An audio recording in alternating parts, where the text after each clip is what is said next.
선악권, 생활권 분석에서 가산대림 광역 중심 좀 보도록 하겠습니다. 이쪽은 가산대림 쪽은 64년도에 숲지산업공업단지로 됐고, 그래서 1단지, 2단지, 3단지 해가지고 현재 뭐 3단지까지 돼 있고요. 그러고 뭐 주변에 밑에 보면 현황 및 지역 이슈 여기 좀 보세요. 이거 여기 엎어가지고 안 보일 거예요.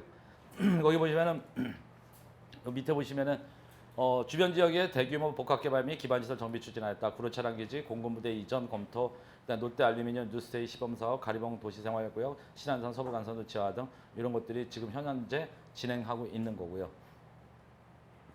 여기 보시면은 요 부지 보면은 요게 공군부대고요. 요게 롯데 알루미늄 부지예요. 현재 롯데 알루미늄 부지는 뉴스테이를 해가지고 지금 한참 공사 중이거든요. 그래서 아마 내년쯤에 내년 3월인가 아마 4월 달쯤에 입주를 하는 걸로 알고 있습니다. 보시면은 거기 보시면은 발전 방향 및 관리 방향 보면요. 지밸리 및 배후 지역 혁신을 통해 산업 발전을 선도하는 신성장 산업의 중심지다 이렇게 해가지고 돼 있습니다. 그래서 앞으로 이들 지역은 전부 다 여기 그림에 있는 것처럼 1단지는 IoT가 사물 인터넷이에요. 사물 인터넷 관련된 있는 업종. 2단지는 섬유 제품, 의류, 가방, 물류, 패션 관련된 거. 그리고 3단지는 저 위쪽에 있는 거, 남구로역 쪽에 있는 게 3단지 쪽인데 거기는 지밸리 3단지 연계한 산업지원 기능 강화 그래가지고 구로차량 기지도 마찬가지로 그쪽으로 포커스를 맞춰져 있다는 걸 보시면 될 것 같습니다. 전체적으로 이런 방향으로 돼 있고요. 여기서 중요한 거는 뭐냐면은 그 두 번째 파란 글씨 두 번째 있는 지밸리라는 데 있죠. 여기 보시면은 활용한 산업단지 지원 기능 강화해서 구로차량 기지는 호텔, 뭐 업무 호텔, 창업, 주거 기능 등 가져가겠다. 공군부대 부지는 첨단 산업 지원 기능 가져가겠다. 그래서 오픈 캠퍼스, 도시명 주거 이렇게 해서 포커스가 좀 맞춰져 있습니다. 다음 페이지 보시면 중공업 쪽이 나오는데 몇 군데 서울생활권 계획에서 중공업 쪽이 있었는데 중공업 쪽에 관련돼 가지고 원칙 및 조정 기준에 대해서 좀 살펴보도록 할 거예요. 여기는 중공업 지역의 조정 기준, 관리 원칙과 조정 기준은요 다른 거 다 필요 없고요. 밑에 거기 관리 목표에 보면 세 번째 보면은 2030 중공업 지역 종합발전 계획에 따라 관리하겠다 나오죠. 그래서 사실은 이쪽 중공업 지역 같은 경우는 2030 중공업 지역 종합발전 계획을 봐야 돼요. 근데 여기도 내용이 좀 상당히 많거든요. 그래서 이쪽 부분을 봐야 되는데 아무튼 관리 원칙을 한번 보면요. 산업, 문화, 주거, 상업이 공존하는 복합 산업 지역으로 관리하겠다. 그러면은 기존에는 이렇게 보시면 이런 것도 하나 여러분들이 핵심을 좀 짚고 넘어가야 되는데 어제도 잠깐 얘기 드렸지만은 이런 지역이 좀 발전을 나가려면은 기본적으로 지금 현재 여기만은 공장하고 주거만 혼재돼 있잖아요. 근데 그런 지역들을 복합 산업 지역으로다가 끌고 가야 되는데 지금 그래서 그쪽으로 이제 끌고 가고 있거든요. 그래서 최근에 이제 나오는 지식산업단지 그래서 여기 같은 경우는 뭐 대림역이나 가산 디지털 단지역 그러면 남구로역 같은 경우 주변에 전부 다 지식산업단지가 많은데 알다시피 처음부터 지식산업센터 만들어 놓고 나가지고 지금은 참 애물단지가 좀 있으면 될 수도 있는 게 왜냐면은 여기에 이제 제4차 산업혁명에 관련되어 있는 업종들이 많이 들어가 줘야 되는데 문제는 예전에 90년대 후반, 그러니까 90년대 후반이 되네. 2000년도 중반부터 시작해가지고 초반부터 중반까지 해서 아파트 공장을 많이 졌거든요, 여기에. 근데 그 당시 때 졌던 거는 전부 다 100평 이상이거든요. 게다가 조금 더 지나가지고서는 면적이 조금씩 줄어드는 거예요. 근데 실질적으로 지금 서울에서 R&D 쪽에 관련되는 IoT라든지 제4차 혁명에 관련되어 있는 업종들은 전부 다 가면은 늘 얘기하지만 섹션 오피스 정도 규모, 즉 20평에서 40평 정도 규모를 전용을 제일 많이 원하거든요. 근데 최근에 분양하는 건 그 정도인데 옛날에 거는 전부 다 크단 말이에요. 그러다 보니까 어떻게 돼요, 이제? 전부 다 중대형짜리 오피스들이 어떻게 돼요? 직선센터들이 공실이 생기기 시작하죠. 그런 것들이 여러분들 최근에 좀 보셔야 돼요. 그래서 점점 규모가 좀 작게 가니까 작은 형태를 그래서 중소형의 오피스, 섹션 오피스 쪽으로도 이 지식산업센터 투자하는 방향성을 좀 잡고 가셔야 돼요. 그러다 보니까 최근에 중소형에 대한 그 섹션 오피스가 많이 지금 분양하고 있는 데가 마곡이거든요. 그러니까 지금 마곡은 잘 나가고 있거든요. 위에는 지금 이쪽에 그 지벨리 쪽에 지금 덜 나가는 중이에요.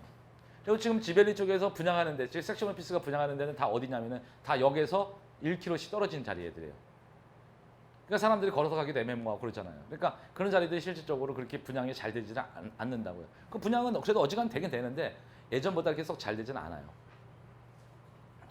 그다음에 또 하나 이런 것들이 좀 오기 이제 시작한다는 거를 좀 보셔야 되고요. 그다음 미래 신산업 유치, 일자리 창출, 산업 기반 유지를 하겠다. 그래서 그 중공업적 같은 면적을 총량 유지를 하는데 중요한 거는 이 중공업 지역은 면적 총량을 유지를 해요. 그래서 총량을 유지하기 때문에 전에도 얘기했지만은 마곡지구를 개발해야 되는데 마곡지구에서 중공업지역을 집어넣었거든요. 그러니까 옛날에 마곡지구는 중공업지역이 아니었단 말이에요. 그러니까 거기다 중공업지역을 만들어내니까 총량 유지하니까 다른 지역을 어떻게 해야 돼? 중공업지역을 해제를 해버렸거든요. 그래서 신도림이라든지 이런 쪽에 몇 군데 중공업지역을 해제를 해버리게 된 거예요. 그래서 이런 지역들을 갖다가 지역 여건을 종합적으로 고려, 장소 단위 맞춤형 재생 관리를 하겠다 그래가지고 이쪽에 맞춰놨는데 여기는 이제 재생 사업 추진 시 지구 단위 있게 도시환경 정비 사업, 도시개발 사업 등을 통해 계획적 개발을 유도하겠다 그래 나오는데 여기는 이제 뭐 여러 개 있어요. 대규모 산업 입지형이 있고 뭐 주거 현재 뭐 이거 산업 주거지 입지형이 있고 여러 가지가 있는데 그거는 이제 중공업 종합 발전 계획에 이제 4가지 유형이 나오거든요. 그거는 어떻게 보면은 부지를 잘만 선택을 하게 되면은 노릴 수 있는 점, 투자할 만한 지역들이 이제 슬슬 생기기 시작을 해요. 그래서 아직 구체적으로다가 역세권을 위주로 해가지고 섬에 이 도시 정비 계획이 아직 정확하게 이 중공업적이 아직 안 나왔거든요. 이제 기본 계획, 즉 종합발전 계획이 기본 계획이에요. 기본 계획이 만들어졌으니까 앞으로 추가로다가 이제 그거에 관련되는 계획이 나올 거란 말이에요. 그래서 이것도 이제 조만간에 제가 이제 계속 지금 계속 연구 용역이라든지 용역 나오는 자료들을 계속 보면서 지금도 어느 곳에 투자하는 게 가장 좋을지 지금 검토 중에 있거든요. 그래서 이것도 나중에 좀 검토가 좀 많이 되면은 한 올해 한 말쯤이나 한 10월이나 11월 달쯤에 중공업 지역만 전문으로 투자하는 그런 지역을 갖다가 저평가되어 있는 지역을 좀 골라서 거기에 어떻게 투자하는 것이 가장 좋을지 아마 강의를 해드릴 겁니다. 조정 기준은요, 총량제 유지한다 그랬으니까 총량제예요, 기본적으로. 그 다음에 용도, 밑에 보면 용도 지역 조정 시 지정 목적, 토지 이용 현황, 소유권 등을 종합적으로 검토해서 대상지 우선순위를 결정한다. 그래서 만약 용도 지역을 조정하게 되면 1순위가 뭐냐면은 도시계획 시설인 국경유지예요. 2순위가 기타 국경유지고 3순위가 사유지예요. 그러니까는 이런 지역들을 통해서 우선순위를 두면서 용도 지역을 조정하겠다는 거죠. 그러면 여기에 총량제를 유지하니까 비슷한 건데 이렇게 보셔야 돼요. 만약에 역세권이 있는 자리에다가 중공업적을 갖다가 예를 들어서 준주거 또는 일반 상업적으로 바꾸겠다. 그러면은 그 중공업적이 그만큼 사라진 거잖아요. 그럼 그 중공업적이 다른 지역에 지정되는 거예요. 총량제 유지하는 게 그런 거거든요. 그래서 여러분들이 이 총량제라는 말은 좀 잘 알아두셔야 되는 게 이 수도권 정비계획법에 의해서 총량제를 유지하는 것들이 몇 군데 있어요. 뭐냐면은 하나가 뭐냐면은 이렇게 준공업지역, 그 다음에 공업지역, 그 다음에 이제 총량제 유지하거든요. 그리고 또 하나 있는 게 여기에 뭐냐면은 공장 총량제가 있어요. 이게 다 총량제거든요.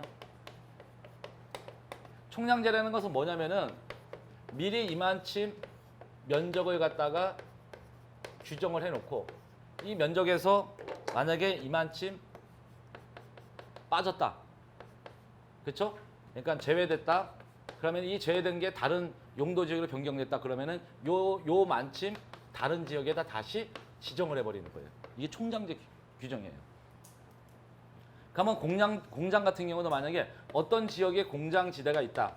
공장이 있다라는 이 공장을 갖다가 주거 지역으로 바꾸겠대. 만약에 아니 공장 소유자가 주거 지역을 바꿔달라는 수도 있잖아요. 그러면 공장이 없어진 거잖아요. 그렇죠? 그러면 그만큼 뭐 한다? 총량제니까 다른 지역에다가 공장을 갖다가 지정을 해서 가져가야 돼요. 근데 이것 때문에 사실은 수도권에서 하기가 좀 힘든 것도 되게 많아요. 인천 가자 IC 쪽에 있는 공장이 하나 있는데 갑자기 또 이름을 꺼먹었네. 코스모인가 뭔가 그 화학이 하나 있는데 얼마 전에 거기서 불나가지고 왜 난리 났잖아요. 거기 자리인데 거기 같은 경우도 공장을 갖다가 옮겨버리면 수도권 내에서 옮겨버리게 되면 거기에 주거지역을 바꿀 수가 있거든요. 그럼 옮게 되면 뭐냐 그만큼 공장을 갖다가 만들어야 돼요. 근데 인천시가 그만큼 공장을 만들 수 있는 여력이 없는 거예요. 그럼 옮겨갈 수 있다 못 옮기나? 못 옮겨요. 그러니까 이거 갖고 이제 지금까지 계속 인천시하고 협의 중이에요.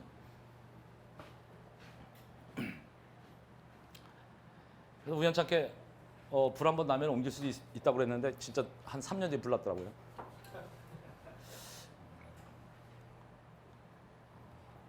나중에